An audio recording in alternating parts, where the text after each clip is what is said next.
I want to talk about how money cannot buy happiness.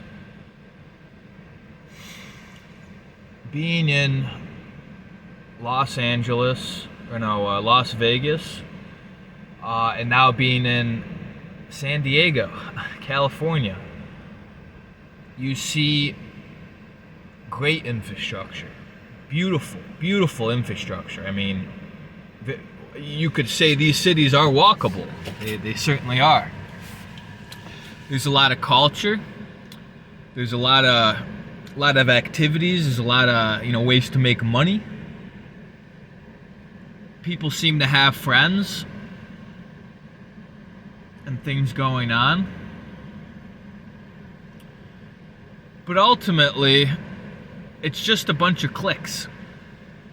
These cities are not places where people come and work together for a goal. They come because there's money. Because all they have to do is find a job, and if they work hard enough out here, they can make a pretty good life for themselves. But what kind of life is it?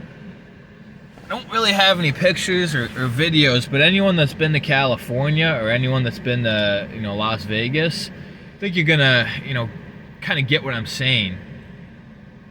What do you have left outside of all the entertainment here, out of all the distractions, out of all the pretty things to look at?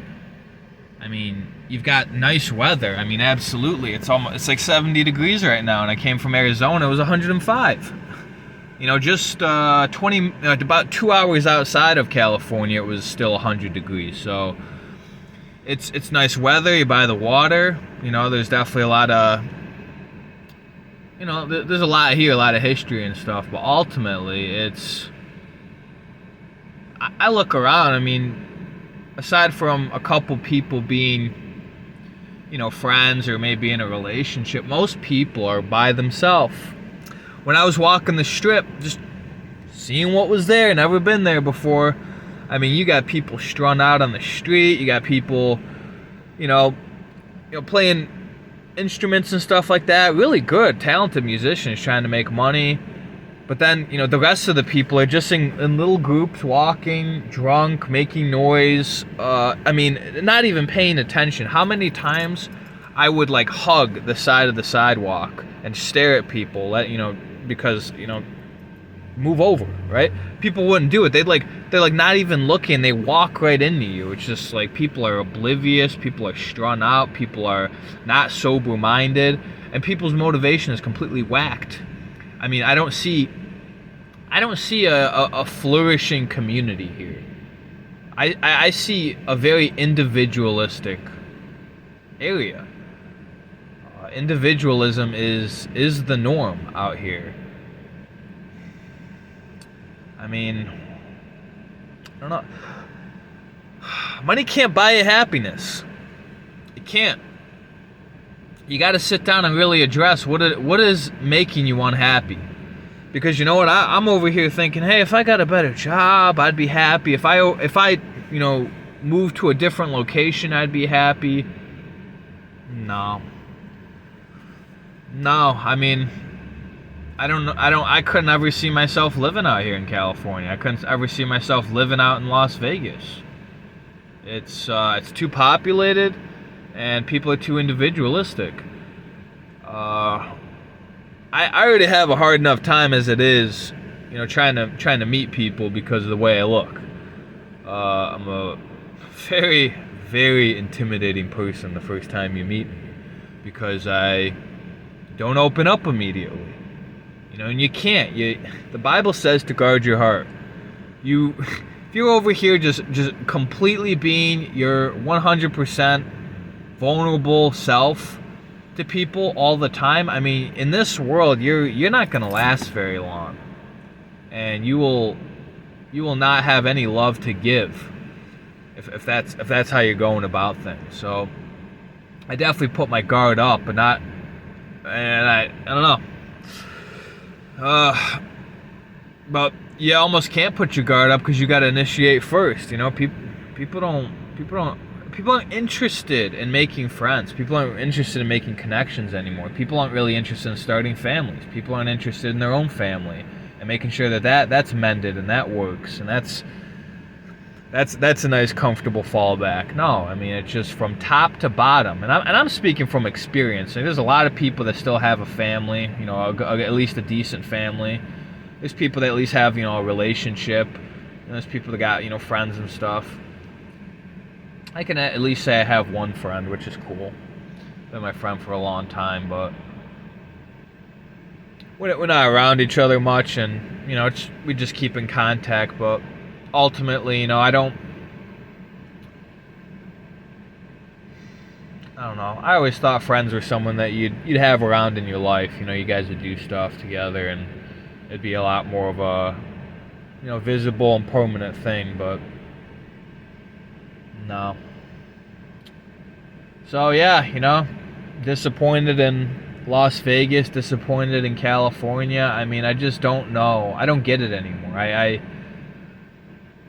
as the days go on, I just continue to lose more and more desire for the things of this world. You know, I'm going to be going back to New York Tuesday, and I'm just going to work that job.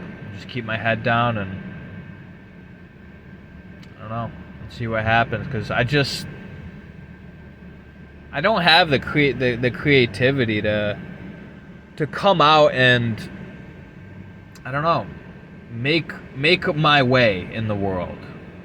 It's just not that easy anymore. I mean, we're removed from a time where there wasn't where there wasn't technology, and people had to rely on connections, social connections, and because, you know, social connections were just so much more important, you had to actually care a little bit about the people around you and respect them and watch your tone and watch the way that you know, watch how you speak to people and all this other kind of stuff. You had to, you know, take care of the relationships in your life, because if you take care of them, they take care of you.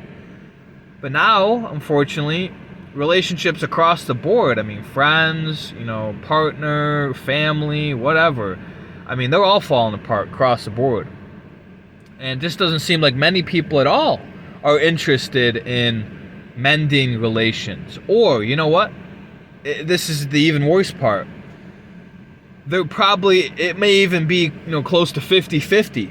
You know, 50% of the population is still, you know, wanting, you know, social connection, but maybe they're just anxious or nervous, or, you know, what else. Or maybe they are initiating, they are, you know, putting in the effort, but what they're finding is it's not being reciprocated.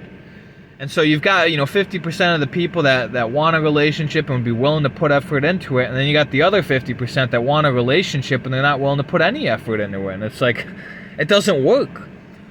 You know, I'm so sick and tired of these men's movements coming out here and saying, you know what, forget women and just go your own way and all this other kind of stuff. And it's like, nah, man. Look at how miserable life is now that you can't even look at a woman down the street. I mean, I do it, but I'm not looking at them sexually. I make a point to look at them in the eyes and just give them a smile. And that's it. And then I move on with my day. But I can't, I either have to look down or have to look at people in the eyes, because everything else is just a distraction. I mean, people got the flashiest clothes on. People got, you know, they're exposing themselves so that you look. I mean, people are just acting and behaving in all sorts of weird, you know, ways so that you look at them and maybe they get some attention, right? Because most people, whether it be good or bad, attention's attention. It's a real problem. But this is now about my third day out here. And you know what? If anyone thinks that, you know, just up and leaving, changing locations, or getting a different job is gonna change anything, as far as why you just feel so unfulfilled, unmotivated, and really sad and lonely,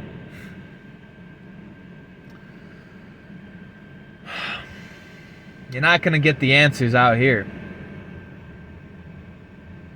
In fact, you know, you, you're going to have to become a lot more self-reliant. And it's really sad to say.